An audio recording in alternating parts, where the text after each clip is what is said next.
Hi everyone, welcome back to another TFT Masterclass. Today we are going to be talking about some hidden OP comps that you can be playing on patch 14.12 that are uncontested, really strong with certain conditions, and will definitely net you that top 4. So we have 3 main comps that we are going to be talking about today for our hidden OP/strong comps on the patch 14.12. The 3 are listed here. So the first one is going to be Sage Janna Augments reroll, kind of a new composition that is not played very often. So we'll talk about how to play that and why. Teemo Warden's reroll, also known as Big Mo, is a new Teemo composition. And then the last one has been around, but not very played that much, Bruiser Irelia. At the end, we'll do a recap and then have a Q&A for those who are watching this live. Keep in mind, with these comps in particular, there are going to be specific conditions, whether this be an augments or an early item or artifact, that will tailor your game and lead you into playing one of these compositions. They are not going to be just enter a game with this composition in mind. So let's get straight into the first one, Sage Janna Augments reroll. As the name suggests, we are going to be rerolling Janna and Alawi, or Janna and Amumu, depending on the lobby. So this is going to be a level 6 to 7 reroll composition where we are always going to be rerolling those 2 and 3 costs. This is going to be a magic damage sustain comp with our shielding through Janna. And we have a couple different conditions to play this. So the first one is going to be through augments. Either we have 2 healthy or learning to spell. This is going to be a clear indication that this could be a composition to play. Because we are a reroll composition, so any reroll galaxy like Yorick, where rerolls cost 1 gold less, so it's just 1 gold to reroll, or if it's like a Zoe odd level encounter, because we're going to be staying on level 7 for so long, then Zoe encounter would be a reason or condition to play this composition. If you take Caretaker's Ally on 2-1, and this gives you either a Janna or a Lux, this essentially guarantees you that Janna 3 or Lux 3. I think there's a few, but there's definitely a very specific Exalted that fits into this comp extremely well, which allows you to play Lux, Diana, and Annie for 3 Exalted. And then last but not least, if you just have an overall good spot, so like good items, either like a good start with an Alawi box, or you have like Janna with like a Shojin or like a Nashor's already, then you could definitely look to just play this composition as well. One of the reasons why this is good, so recently there was a damage buff to Janna's ability at all levels, 1, 2, and 3 stars, and then also with Lux, who is going to be our secondary carry in this composition. That was an intro into the composition. This is what the board is going to look like. We're having our Alawi, Amumu, Dinah as our initial frontline, at least on level 7. Once we get to level 8, then we could play an Annie instead, or Annie as well. Our main 2 carries are going to be Janna and Lux, where Janna is going to be our main carry, so you're definitely going to want to prioritize that Janna 3 and your Janna items, which are going to be Shojin, Nashors, and Rabadons, or Archangels. But you definitely want that Shojin plus Nashors over Lux priority. Lux 3 is great if you are able to hit this as well, like as you're rolling for that Janna, then definitely go for it, especially if you have an augment such as Boiling Points. And Lux will hold your more utility items, so this is like your Static Shiv, this is like your Red Buff or Morello, and if you're able to get a Shojin on Lux as well, that's great because her mana is 75, so that way you will only need 5 auto attacks to cast. To play this composition, you're definitely going to want to stabilize on level 6. Normally this will be on 3-2. If your board is already strong at this point, then you don't have to worry too much about stabilizing or rolling down. In that case, you just play this board, and then you would want to push level 7 to slow roll after. On level 6, if you're stabilizing, then you just play this exact same board without the Morgana. In terms of itemization, Alawi is going to be your main tank. Most of the time, I think you will be itemizing your Amumu, but Alawi is the better tank. So the reason why is because Alawi is a lot more contested than Amumu. Snipers recently a bit pushed out of the meta, so Amumu is going to be played less. And in Alawi, for Alawi, there is like the Lilia Mythics comp, which uses Alawi. Also, there's a lot of ghostly comps running around, so definitely a much more contested unit. Even though it is stronger. So most of the time you will have to itemize that Amumu, but you would preferably get that Alawi 3 and itemize her instead.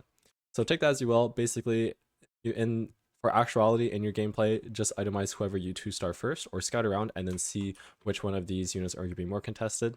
And then, as I mentioned, Janna 3 and Lux, Janna 3 and items priority over the Lux. Regarding positioning, you're going to want to have your Alawi on the same side as your Janna, so then you're ensuring that your main tank is getting hit before your backline carry, and your Lux is going to be on the opposite side of the enemy backline carry to eventually stun, do some damage, and then eventually kill. And then last but not least, because we are a full magic damage composition, we are either going to want Shiv on Lux or Spark on Alawi. In this case, either or is fine, even though we do have some backline damage where Shiv is better. Janna hits the two closest enemies, so Spark on Alawi or Mumu is fine as well. This is going to be a level 7 board. Once you hit that Alawi 3, Janna 3, and optionally Lux 3, you could push more levels, go level 8, get that Annie in there. And then here are some BIS augments to go along with the comp. Caretaker's Ally for either Janna or Lux. In this case, Zyra is not that great of a unit compared to Janna and Lux, which have more utility. That's why we're not rerolling her. Learning to spell, basically just getting infinite AP as we kill more units. To healthy, we have a lot of 2 costs. And then magic wand, we can use a lot of rods in this composition, so getting that extra rod and AP for our entire board, which uses ability power very well, is extremely good. A couple other augments, just very good ones. Shock treatment for the Shiv, trade selector, we're rerolling. Baboon recently got buffed, and we are casting quite often, so we're able to output some serious damage. Prismatic ticket to hit. If we do have boiling points, then we definitely want to be going for that Lux 3 as well and itemizing our Mumu.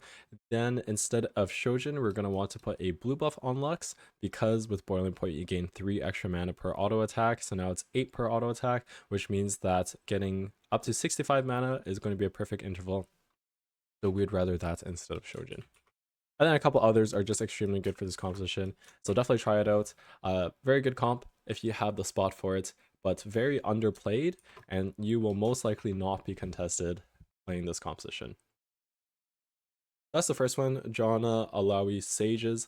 The next one is going to be Teemo Warden reroll. So I talked about this in previous patches, but now it has gotten even better. So this is a level 7 magic damage reroll composition where essentially you have 4 Wardens in the front line, so super tanky front line, and you have Teemo and Lux outputting consistent DPS in the backline and accessing the enemy backline.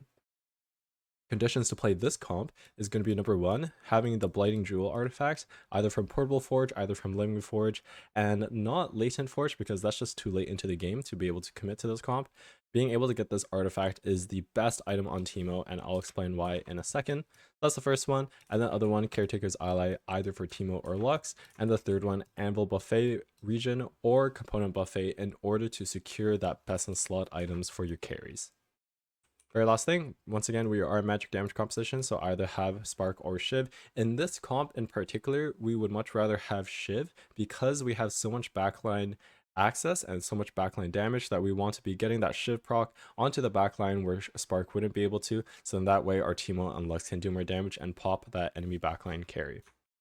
A couple buffs went into this comp, which really brought this back into the meta. Trick Shot 2 got buffed, since we were not playing 4 Trick Shot in this composition and only 2, getting that extra 5% ricochet damage is pretty good. And then also Lux recently got buffed where her damage is increased as well.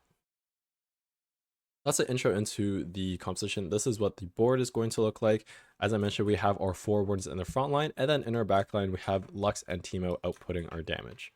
Sivir is just here as a trait bot, and then also before 4 Warden we can also play a Zoe for 3 Story Weaver just as our mid game board, but essentially just play whatever strongest mid game board you have.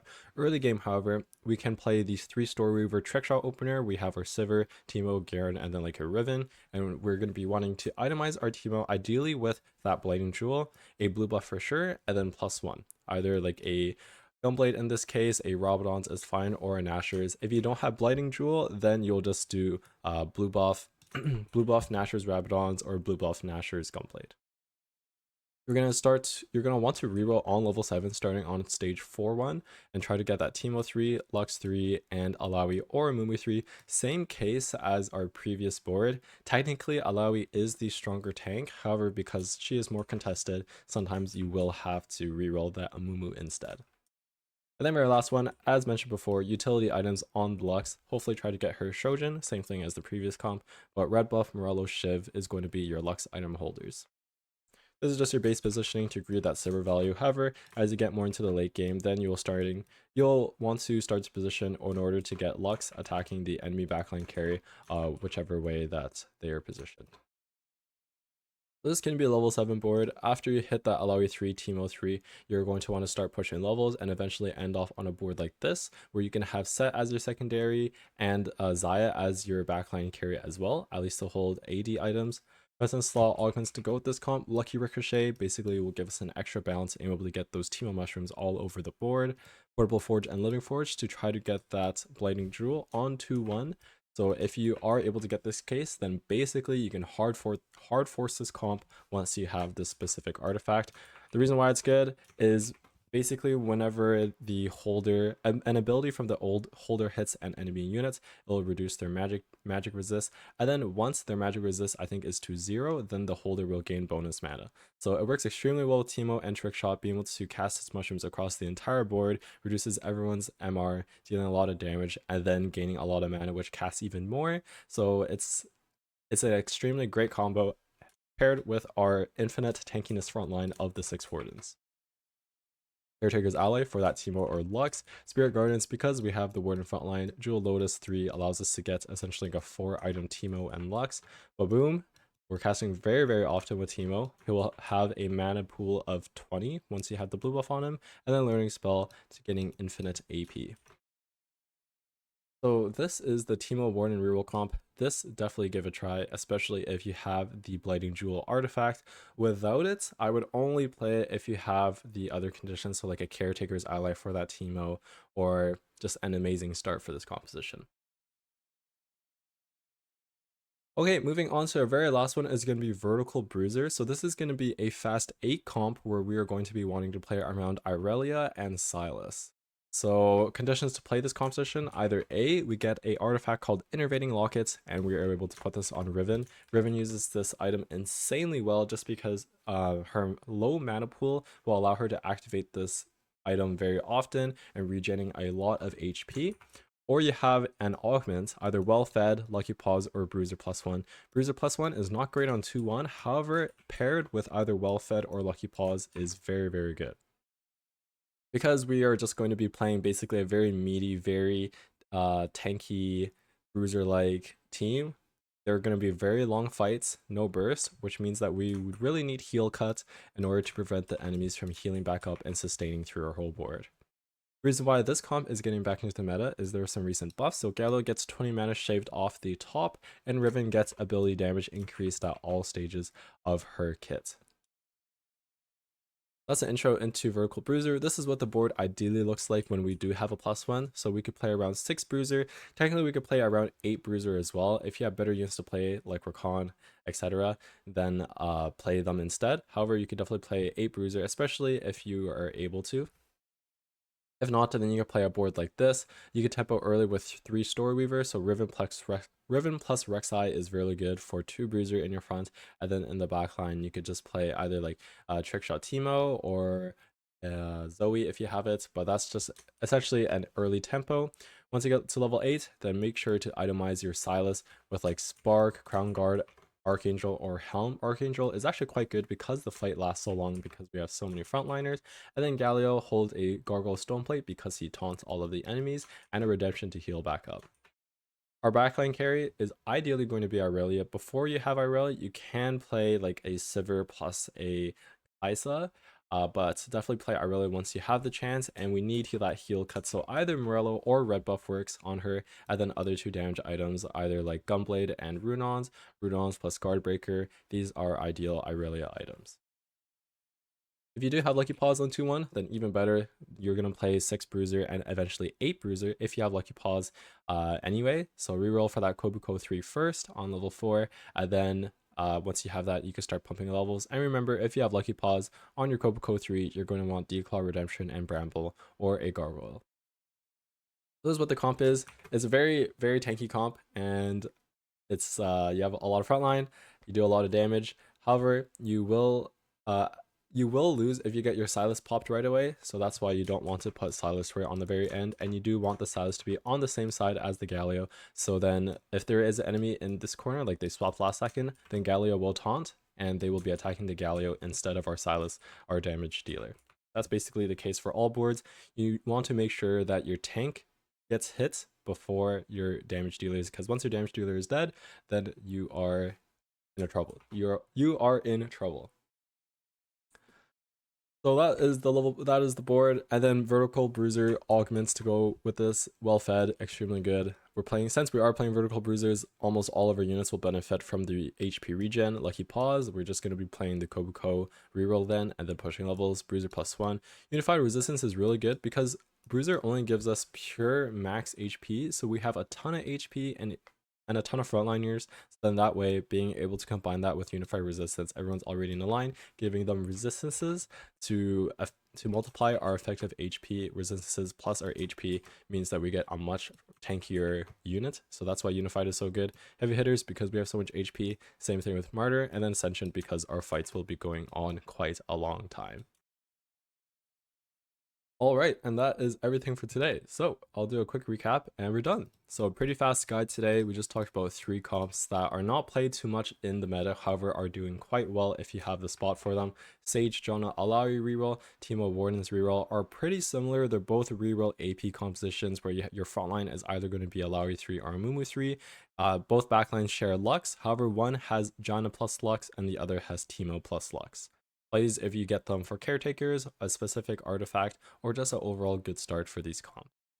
Bruiser Silas Aurelia is either just going to be from your Lucky Paws Hero Augment 2-1, or if you have well fed playing around that early Rek'Sai, Riven, Aatrox, or if you just have an overall good start for that and being able to tempo quickly into getting that Aurelia for your backline carry. So that is everything for today. Thanks so much for watching, and we're going to hop into our Q&A now.